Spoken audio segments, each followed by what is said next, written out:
दरअसल इस वक्त की बड़ी खबर कोरोना से जुड़ी हुई सुप्रीम कोर्ट से आ रही है, जहां पर केंद्र की अर्जी पर अब भी सुनवाई जारी है। आपको बता दें कि कोर्ट ने केंद्र सरकार को फटकार लगाई है और पूछा है कि केंद्र की जिम्मेदारी है कि नहीं कि वो आदेश का पालन करें। इसमें अगर नाकाम हुए हैं तो अफसरों को जेल में डालें या फिर आप अवमानना के लिए तैयार रहें, लेकिन इससे दिल्ली को ऑक्सीजन तो नहीं मिलेगी ना, वो पूरी शिद्दत से जुटने से ही हासिल हो सकती है। संजय शर्मा हमारे संवाददाता इस वक्त तमाम जानकारी के साथ जुड़ गए हैं। संजय, लगातार कोर्ट से सख्त टिप्पणी आ रही है, केंद्र से जवाब मांगा गया, उनसे कहा है कि जो उचित कार्रवाई हो, अफसरों के खिलाफ हो या तमाम जिस तरीके से सिस्टम का फेलियर सामने आ रहा है उसे लेकर हो, जल्द से जल्द की जाए। जी हाँ, बिल्कुल। अभी केंद्र सरकार सुप्रीम कोर्ट में तमाम चीजें बता रही है। अभी फिर आंकड़ों का ही खेल हो रहा है। सरकार ये बता रही है परसों हमने इतने मीट्रिक टन दिया, कल इतना दिया, आज का अभी तक पता नहीं है कितना आ गया, तो वो सारी चीजें बता रही है। और सुप्रीम कोर्ट ने भी उससे सहमति जताई है। उन्होंने कहा है कि हाई कोर्ट ने अगर टिप्पणियां की हैं तो कहीं ना कहीं आपकी गड़बड़ है जिस हिसाब से टिप्पणियां की गई हैं, और इसमें अब आपको उन्होंने नोटिस किया है अवमानना का, तो आपने इतने दिनों में क्या किया है वो बताइए और आगे क्या योजना है, त्वरित योजना बताइए। भविष्य की योजना नहीं, हम 50 ये लगाएंगे, कब लगाएंगे, कोर्ट सरकार टाइमलाइन नहीं बता रही है कि कब तक ये काम पूरा हो जाएगा। तो ऐसे तो बातें और दावे तो बड़े बड़े हैं, लेकिन कोर्ट का कहना है कि आप ठोस योजना बताइए कि आप करने क्या जा रहे हैं और अगले 1 दिन, 2 दिन, 3 दिन में क्या क्या चीजें बदलेंगी वो बताइए। और केंद्र सरकार अभी वही बता रही है कि इतने क्रायोजेनिक टैंकर मंगाएंगे, इतने मीट्रिक टन हमने अभी तक आपूर्ति कर दी है। उनका ये कहना था कि 390 से हमने 2 दिन में 500 मीट्रिक टन तक आपूर्ति की दिल्ली में बढ़ा दी है। और जहां तक 700 की बात है तो हम अपने सारे संसाधन और सारी चीजों को खंगाल रहे हैं कि हम कैसे इसको और आगे बढ़ा सकते हैं। ठीक है, बहुत बहुत शुक्रिया संजय इस तमाम जानकारी के लिए। आपका कोर्ट प्रोसीडिंग्स पर नजर बनाए हुए हैं हमारे संवाददाता संजय शर्मा लगातार। लेकिन कोरोना के इस काल में ऐसी तस्वीरें सामने आ रही हैं जो लोगों के लिए भारी पड़ रही हैं, सोच पर भारी पड़ रही हैं दरअसल, क्योंकि गुजरात कोरोना के कहर से परेशान है, लेकिन इस बीच अहमदाबाद के सानंद इलाके में लोगों की भारी भीड़ दिखाई दी है। हजारों की तादाद में महिलाएं मंदिर तक आ पहुंची। धार्मिक समारोह को लेकर ऐसी भीड़ के आगे पुलिस के हाथ पांव फूल गए। सवाल यही उठ रहा था कि क्या कोरोना काल में ये लापरवाही बीमारी को और नहीं फैलाएगी? क्या पुलिस प्रशासन सो रहा था? क्या धर्म के नाम पर कोरोना प्रोटोकॉल तोड़ने की इजाजत दी जाएगी?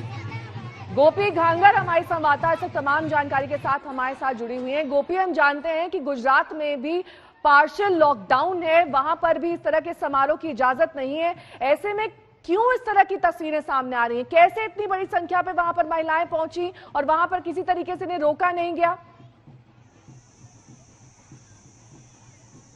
बिल्कुल नेहा, सबसे बड़ा सवाल तो यहाँ पे पुलिस की भूमिका पर ही खड़ा होता है, क्योंकि पुलिस लगातार जहाँ पे शादी होती है 50 लोग होते हैं या नहीं वो देखने के लिए पुलिस पहुंच जाती है, लेकिन यहाँ पे धार्मिक कार्यक्रम हो रहा था और धार्मिक कार्यक्रम में इतनी बड़ी तादाद में जो लोग इकट्ठा हुए तो पुलिस क्या कर रही थी, ये ही सबसे बड़ा सवाल लोगों के जहन में आ रहा है। और आप देख सकते हैं ना ही किसी भी कोरोना प्रोटोकॉल को यहाँ पे फॉलो किया गया है, ना ही सोशल डिस्टेंस है, ना ही महिलाओं ने मास्क पहना हुआ है।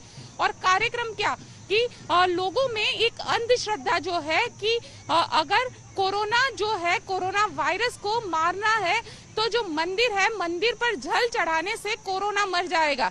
ये सोच के साथ ये सारी महिलाएं अपने घरों से पानी लेकर आई थी और यहाँ पे कोरोना की जो गाइडलाइन है उसका पूरी तरीके से उसको धज्जियां उड़ाई गई। साथ ही जो सोच है, जो अंधश्रद्धा है, वो कहीं ना कहीं कोरोना पे भी भारी पड़ती हुई दिख रही है। पुलिस ने आखिरकार अब कार्यवाही की है, 23 लोगों को इस मामले में गिरफ्तार किया है। साथ ही जो 4 आयोजक थे जिन्होंने पुलिस को ये कहा था कि 50 से ज्यादा लोग नहीं होंगे, वैसे जो 4 लोग थे जो आयोजक है उनको भी गिरफ्तार किया गया है। लेकिन सवाल यही खड़ा होता है कि क्या अंधश्रद्धा जो है वो कोरोना पे भी भारी पड़ रही है? नेहा, बहुत बहुत शुक्रिया गोपी इस तमाम जानकारी के आपका, क्योंकि वाकई ये तस्वीर हैरान करने वाली है, जहां देश भर में लोग मर रहे हैं, मौत का आंकड़ा लगातार बढ़ता जा रहा है। ऐसे में डर ज्यादा है, दहशत ज्यादा है, और उस पर ये अंधभक्ति और अंधश्रद्धा भारी पड़ रही है। बहरहाल दिल्ली की बात कर लेते हैं, जहां पर कोरोना के आगे इलाज से लेकर ऑक्सीजन तक सिस्टम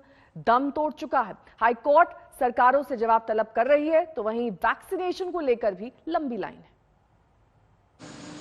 दिल्ली में यूं तो ऑक्सीजन की कमी है, लेकिन उस कमी को पूरा करने के लिए अलग अलग अस्पतालों में बाकी देशों की मदद से ये ऑक्सीजन प्लांट लगाया जा रहा है। अब आपको हम समझाते हैं कि आखिरकार किस तरीके से ऑक्सीजन तैयार होती है।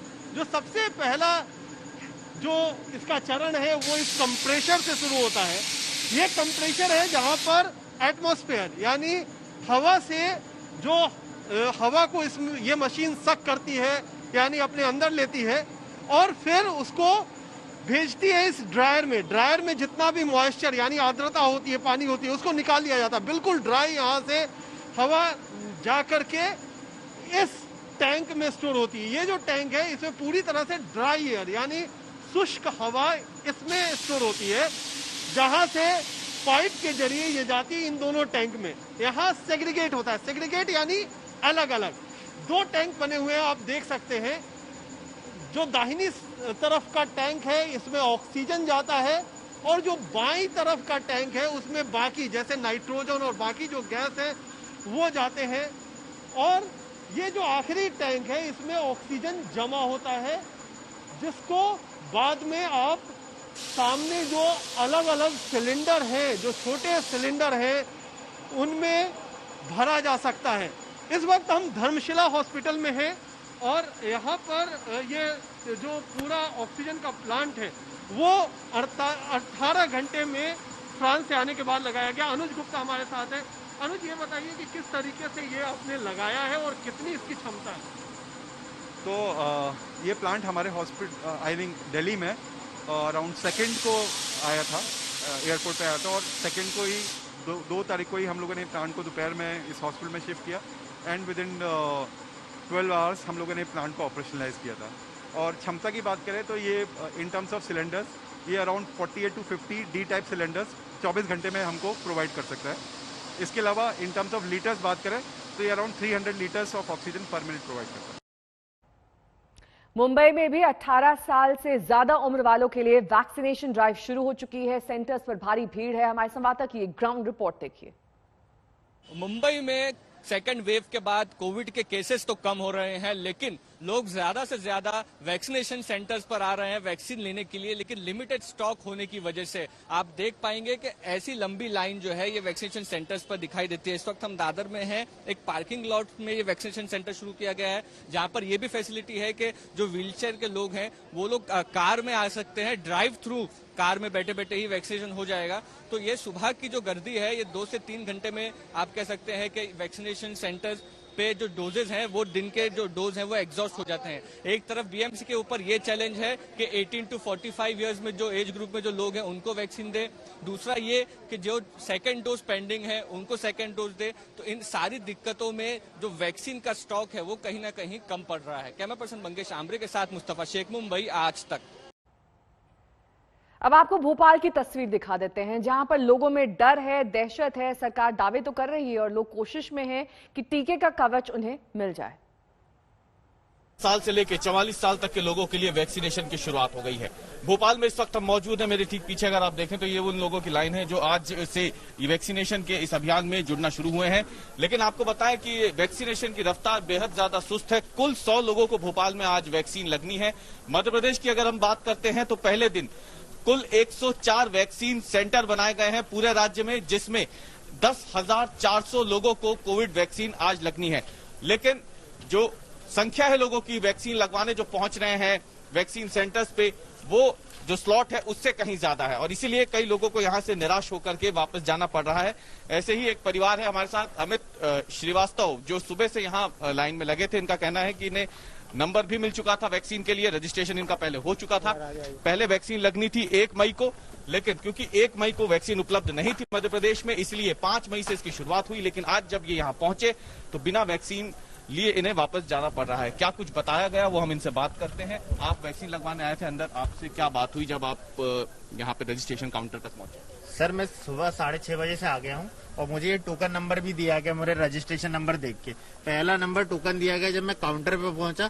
10:30 बजे से इन्होंने प्रक्रिया शुरू करी। उसके बाद कहने लगे कि मेरे पास बस 100 नामों की लिस्ट है, उसमें आपका नाम नहीं है, उसमें आपका नाम नहीं है, आपको नहीं लगेगा। और जितने भी लाइन में लगे, जितने के पास भी रजिस्ट्रेशन है, किसी का नाम नहीं है उनमें। ना वहाँ सेकेंड डोज लग रहा है ना वहाँ फर्स्ट डोज लग रहा है। मैंने 1075 पर बात करी, उन्होंने कहा पूरे भोपाल में सिर्फ एक ही सेंटर यही नवीन, और यहाँ सिर्फ 100 लोगों को लग रहा है। कैसे आप बाकी लोगों को रजिस्ट्रेशन दे रहे हो? फिर कितने लोग आपके साथ आज फैमिली में आए थे जिनको ये इंजेक्शन लगना था, और कब से आप लोग लाइन में लगे हुए थे? सुबह 6:30 बजे से लगा हूँ सर। 4 लोग हैं हम लोग 18+ वाले, जिसमें मेरे साथ एक छोटा बच्चा भी है। मेरे घर पे कोई, मैं उसे मजबूरी में लेके यहाँ पर आके खड़ा हूँ। उसके बाद मुझे 12 बजे निराश होकर जाना पड़ रहा है, कोई वैक्सीन नहीं है।